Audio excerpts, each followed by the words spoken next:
الله الله الله الله الله الله الله الله الله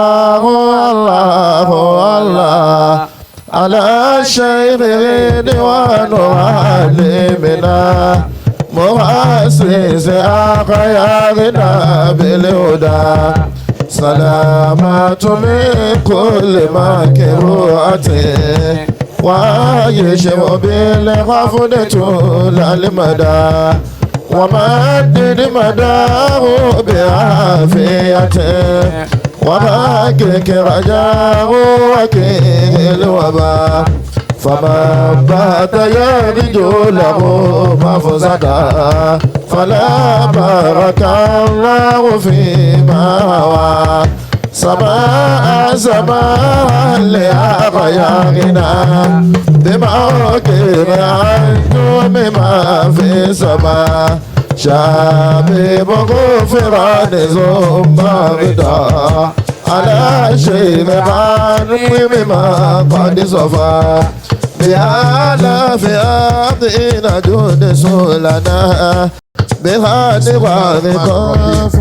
والمصطفى اللهم صل على محمد صلى الله عليه وسلم نور الأنوار وسر الأسرار وترياك الأغيار ومفتاح باب اليسار صلى الله عليه وسلم سيدنا محمد المختار وعلى آله الأطهار وأصحابه الأخيار عدد نعم الله وإفضاله صلى الله عليه وسلم adúpẹ́ fún Ọlọ́run. alhamdulillah.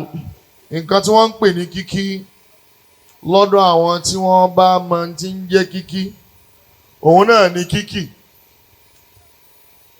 torí pé kíkí ló bí kíkí kíkí ò sì nítumọ̀ kankan ju kíkí lọ. akramakumullah. Ọlọ́run fúnra rẹ̀ rí al-asma'u was-sifat. was-sifat. àwọn ọkọ̀ tí fi ń kíra rẹ̀ táwọn ẹni rẹ̀ fi ń kí àtàwọn ìròyìn tó yẹ pé kódà tó bá yẹ ká bá lè sọ pé kò tún tó bọ́lọ̀ ń ṣe tó ni ṣùgbọ́n kò sọ pé ta fẹ́ dá èrò wa àti ìmọ̀ wa kò lè ṣe déédéé pẹ̀lú ìròyìn Ọlọ́run. akramakumullah. ìyẹn ló jẹ́ kí n gba bí ọpẹ́ wọlé. alhamdulillah. òní kíkí láàyè yìí. alhamdulillah. ìyá sọ̀rọ̀ ìyá náà kí Ọlọ́run.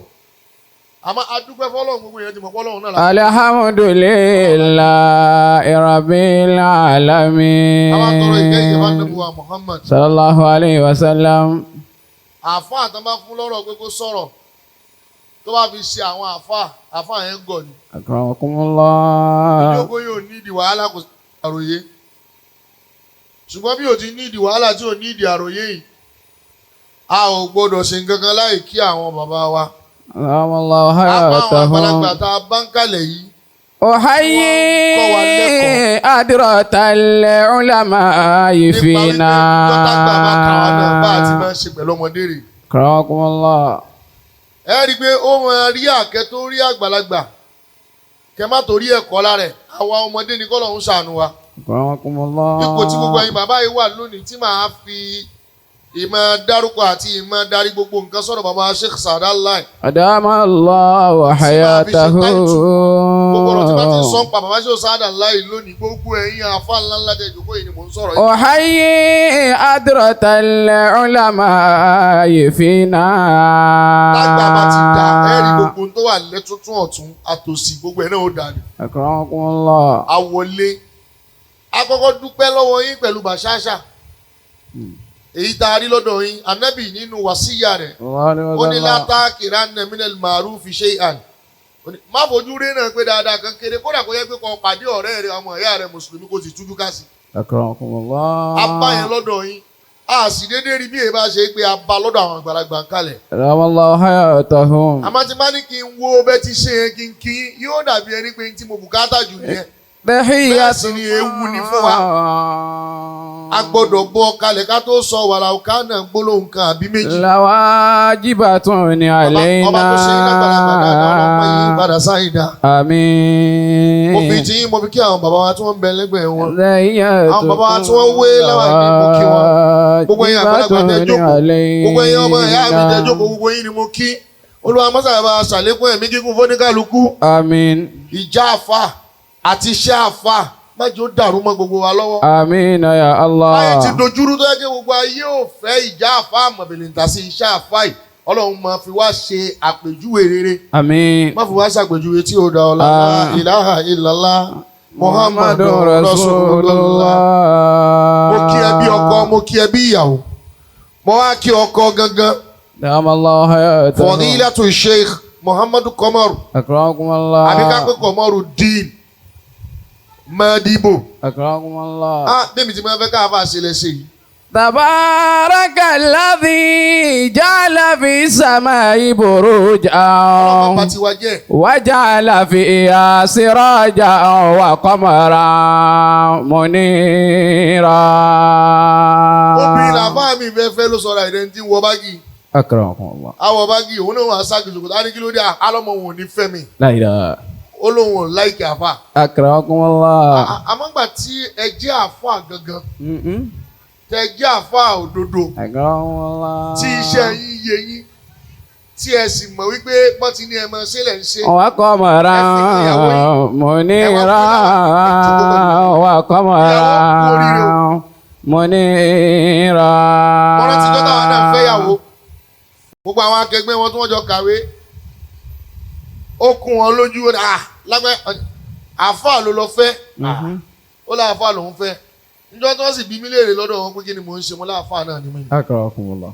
a sì dúpẹ́ pé àtìyàwó àtàwọn ẹbí àtàwọn ọ̀rẹ́ wọn ò kábàámọ̀. alhamdulillah. so ẹ jẹ́ ká mọ proof ara wa nítorí àwọn tí wọ́n ń ya orúkọ àfáà jẹ́ tí wọ́n ń ba àfáà jẹ́. so ṣé òkú Qomorudeen tí yóò ní bàjẹ́. àmín. ṣe rí ọ̀rọ̀ ìyàwó kò le rárá ọ̀dọ̀ ẹ̀yin onímọ̀ láwùlẹ̀ wa.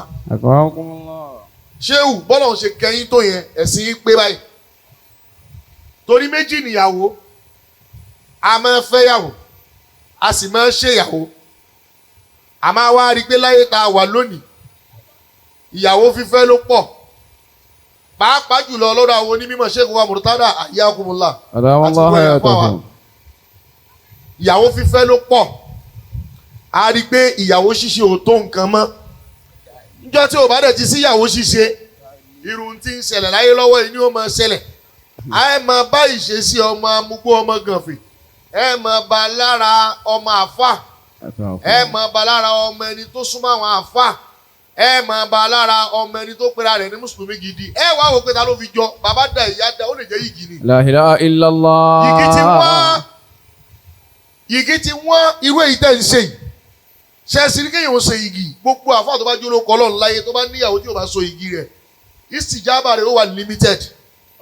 so èyí tí wọ́n fi ń sọ pé nǹkan ń ṣe ẹ̀yẹ tí wọ́n ń bẹ wọ́n sábì tí wọ́n ní ìyàwó rẹ̀ ní iṣẹ́ ìyàwó rẹ̀ ní iṣẹ́ lóòótọ́ tó rò so yìgì ẹ̀. Allah. ọ̀hún dé ní igi torí pé sunna nabi wa Muhammad ni. sallallahu alayhi wa sallam. nítorí wọn kàn sọ pé wọn máa rọgìbà an sunnati. falaysa minni. ẹ̀yà bá ti lọ kó ṣe ìmọ̀ o kò sí lára mi. so ọwọ́ ń pa nabi ò lè ra nabi. Allah. Mawlaya. Ibn Abbas. radiyallahu ta'ala anhu. la yatimmu nuski nasik hatta yatazawwaj. akramakumullah. ó ní gbogbo ìbádà gbogbo ìjọsìn tó léwu kéèyàn máa sin Ọlọ́run kó máa dúà ṣe jù bẹ́ẹ̀ lọ kó máa wẹ́ gbà jù bẹ́ẹ̀ lọ kó máa skáàrù ṣe jù bẹ́ẹ̀ lọ ó ní gbogbo tó ń ṣe ó lòún ṣeré ni ó ní àní fún ẹ ní láísẹ̀nsì àṣeyọrí ó ló dìgbà tó bá tó fẹ́yàwó. Allah. ló fi máa fàájọ́ pé gbogbo àwọn àfọ oní ìbádà lẹ́yìn ìyàwó Ọlọ́run á máa dá wọn lóhùn yàtọ̀ bàbá bí kìíní Ọlọ́run á ṣe àlékún dídáhùn yẹn tí wọ́n bá bí kejì Ọlọ́run á ṣàlékún dídáhùn yẹn gbogbo àfà tí ń rò pé ayé ń ṣeun tí ń rò pé nǹkan ò da fóun kó kíyèsára kó kọ́ ronú jinlẹ̀ ṣé òun so igi ìyàwó tó wà nílé àwọn àdánsẹ́ wà sí gbogbo àwọn èèyàn so igi o ẹ so igi o ọ̀dọ̀ wa ni igi ti wá wọ́n tọ́lá bá wá yọ Sheikh Qomoru lẹ́ni pé kí wọ́n jà àpèjúwe rere fún wa. alhamdulillah. ẹ̀yin náà lè fẹ́ yàwó láì so igi ẹ lè fẹ́ yàwó láì ṣe ìyàwó ẹ̀yin wá ní ìfẹ́ ọ ìyìn sì ṣe ìyàwó rẹ̀. masha Allah. ta lè yẹn fẹ́ fi tiẹ̀ jọ tí ò bá níyàwó Ọlọ́run pàtàkì fún ànábì gan sallallahu alayhi wa sallam. ọ̀rọ̀ nùbúwà yìí ọ̀rọ̀ ìfẹ́ràn tí ń bẹ láàrin òun àti ànábì ó pọ̀ débi pé ànábì ò rí nǹkan kan rò mọ́ nínú Suratu Ra'd àyà 58 ọlọ́ni wala qad arsalna min qablika. wala qad arsalna. a'udhu billahi minash shaitanir rajim bismillahir rahmanir rahim wala qad arsalna rusulan min qablika. ọlọ́run ní ìrìn ànábì ó ní a ti rán àwọn èèyàn wá ṣáájú rẹ pé kí wọ́n á jẹ́rù tó ń jẹ́ níṣẹ́ yìí. waja'alna lahum azwajan wa zurriyatan. àwọn náà wọ́n sin lọ́wọ́ bó ti ń sìn wáyà àwọn náà gbàwẹ̀ bó ti ń gbàwẹ̀ irú mo ṣe ń polongo wa káàkiri tó ọ̀fẹ́ gbọ́ nǹkan kan mọ́ tó sì fẹ́ kẹ́lù mí ò rí nǹkan kan mọ́ tó jù wá lọ bẹ́ẹ̀ náà làwọn tó gba wájú rẹ̀ tàná náà ṣe ṣe. waja'alna lahum azwajan. tòun tí wọ́n ṣe sìn wá tó tòun tí bá ṣe bàrà lọ́dọ̀ wọn tó tòun tí bá ṣe múmú láyà wọn tó yẹn wọ́n fẹ́yàwó. afẹ́yàwó fún wọn. wíìgì ń bọ̀. waja'alna lahum azwajan wa dhurriyyatan. afẹ́yàwó fún wọn nìyẹn kí wọ́n fẹ́yàwó. akramakumullah. a sì fún wọn lọ́mọ. wa dhurriyyatan. ibẹ̀ láti rí pé ìyàtọ̀ tún bẹ láàrin kéèyàn fẹ́yàwó àti kọ́lọ́hún fẹ́yàwó fún yàn. la ilaha illallah. gbogbo ìyàwó tí ń bẹ nínú ilé rẹ̀ sọ́lọ́hún ló fẹ́ fún ẹ. káì. ìjọba jẹ́ kọ́lọ́hún kọ́ ló fẹ́yàwó fún ẹ wàá fẹ́ẹ̀lì. akramakumullah. ìwọ lọ fẹ́yàwó fún ara rẹ torí pé ọlọ pẹ̀lú ìfẹ́ inú rẹ àti gbogbo ohun tí wọ́n máa ń rí tí máa ń wù ẹ́ lára obìnrin. wọ́n dẹ̀ sọ fẹ́ pé it is not wọ́n dẹ̀ sọ pé kò ń ṣe gbogbo glitters gbogbo tí ń dábàá yìí ní wúrà. tó bá yẹ kọ́ náà ní yóò fẹ́yàwó fún ẹ àáfà gidi èèyàn gidi mùsùlùmí gidi yóò gbọ́ mẹ́sẹ̀gì fúnra rẹ̀ láàrin òun àtọ́lọ́hun rẹ̀ kó tó yàn yàwó. azwajan wa zurriyatan. torí pé ìyàwó fi máa darí ẹ̀ nǹkan ẹlẹgẹ́ ni ó lé. ìkànnì àwọn philosopher wọ́n bí lè rí pé tí yàrá bá fẹ́ soríire láyé kí nìkan tó dájú sówó ni kó wá ni àbí kó wáyàwó ó ní kéèyàn lọ wáyàwó ó ní kí ló dé tí ò ń ṣe owó ó ní tó bá wá owó ó ní tó bá pàdé ìyàwó burúkú owó rẹ̀ ó parun ó ní ṣùgbọ́n tó bá fẹ́yàwó ó ló ti kó ìdajì àṣeyọrí láyé tó bá lówó wá padà lówó ọlọ́run ní azwajan wa dhurriyyatan. àwọn tí wọ́n gba wájú rẹ̀ a sì fún wọn lọ́mọ àwọn mọ̀nyán nínú ọmọ. wà máa ń jẹ́ ọlọ́run ló fẹ́yàwó fún yàn ọlọ́run náà ni ó fún yàn lọ́mọ. la ilaha illallah. ọ̀dọ̀ rẹ̀ ló wà ó má yẹ kí yorùbá yẹn dàrú.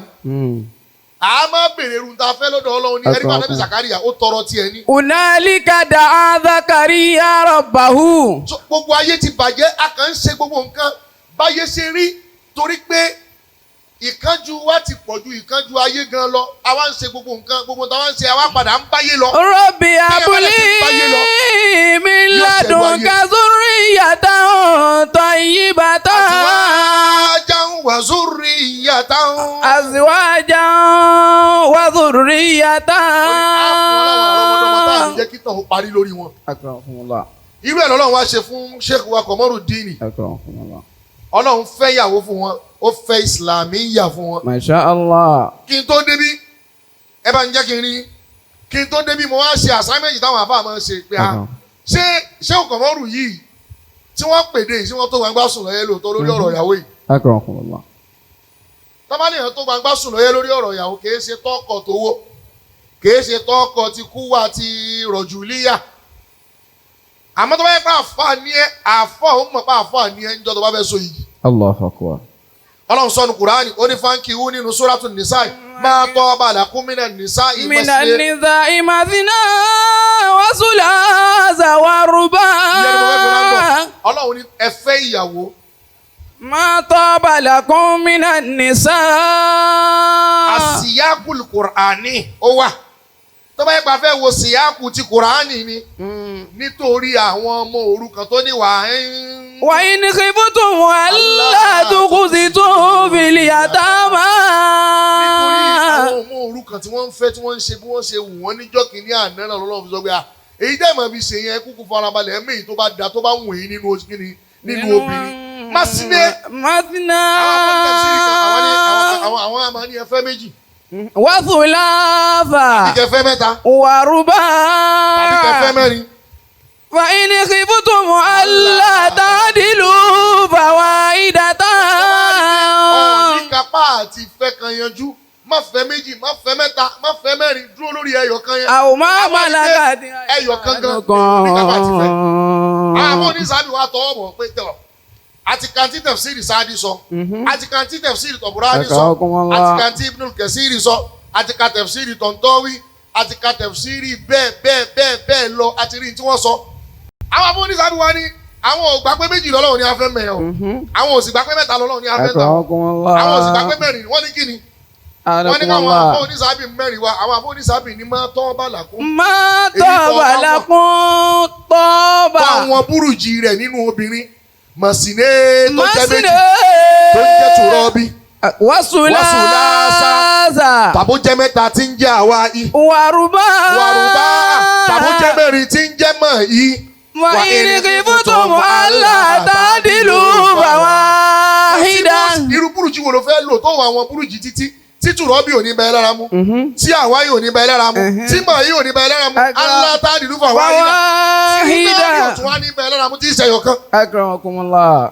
ó ti yẹ yàn fún oníṣàbí pé. Madina wasula zawaruba bayiniki butumu ala tadilu bawa hidata.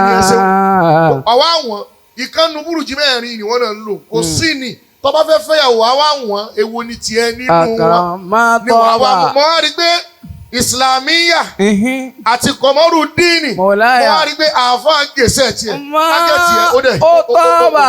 lẹ́sẹ̀ kúrò máa yù rọ́pù nǹkan ọmọ tó bá ṣiṣẹ́ sábì yóò mọ̀ pé àfọ àwọn aṣẹ́wó Qomorudeen wọ́n kọ́ wọn tí wọ́n ṣe. so tẹ́ bá wá pariwo ìyàwó yóò yé mi tẹ́ fi pariwo ẹ̀ Ọlọ́run ó sì yẹ fún wa yóò bá a fà lùbáríkà sí. Amina. èrè téèyàn máa rí lẹ́rìn ìyàwó téèyàn bá pariwo báyìí Ọlọ́run fún yín jẹ ní tiẹ̀. Amina ya Allah. ẹ ti Musa south wọn ní dàrú. Àmín. torí téèyàn bá Musa àwọn olójú ubú ń bẹ tí wọ́n fẹ́ ba sáà jẹ́ mọ́yàn lọ́wọ́. La ilaha illallah. wọ́n ní àníjó lépa bá sáà ó ti Musa lóòótọ́ àmọ́ àníjó lépa bá. La ilaha illallah. ẹjọ́ sùnwọ̀n ẹjọ́ jẹ èèwọ̀ sáà torí sáà náà léèwọ̀ Ọlọ́run ò ní jẹ́ jẹ èèwọ̀ sáà lára. Amina ya Allah. Akramakumullah. ẹ máa bá ń sọ yí pé ọba Olúwa ọba ìlàyé. ọba ìlàyé. sọ́ba lùsí báyìí àlùbáríkà sí ìyàwó ọjọ́ ẹni. ìyàwó rà fún wọn lọkùnrin alálùbáríkà. àtàwọn obìnrin kí wọ́n sì yáre. ọba ìlàyé. fàlùbáríkà sí ìyàwó ọjọ́ ẹni. fún wọn lọkùnrin alálùbáríkà àtàwọn obìnrin kí wọ́n sì yáre. Ọlọ́run àbá ìláyé fàlùbáríkà sí yìgì ọjọ́ òní. fún wọn lọkùnrin alálùbáríkà àtàwọn obìnrin kí wọ́n sì yáre. Ya Rabbana ya ilahi. Ọlọ́run wá pè ẹ́. Àríkìlánà fèsì fàáfi. Ọlọ́run má jà àlùbáríkà sí ìyàwó ni. Máa bí ní bàníná. ọmọ àlùbáríkà ọmọ ọdún ọlọ́run má jà Wàsọ̀lẹ̀ ha ti líbànà ti. Rabbana ọba ìlàyé. Àlùbáríkà sí ọjọ́ òní. fún wa lọkùnrin alálùbáríkà àtàwọn obìnrin kí wọ́n sì yáre. Rabbana ya ilahi. Ọlọ́run wá bẹ ní dákun. Ya Rabbana ya ilahi.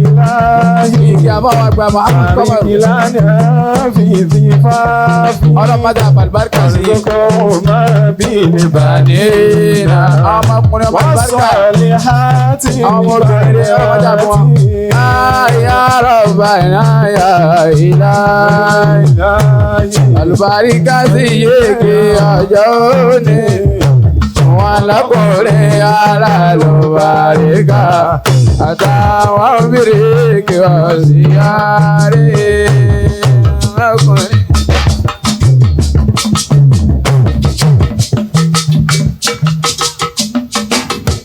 Alhamdulillah, alhamdulillah, alhamdulillah rabbil alamin. Amin. كفى للمرء عيبا أن تراه له وجه وليس له اللسان.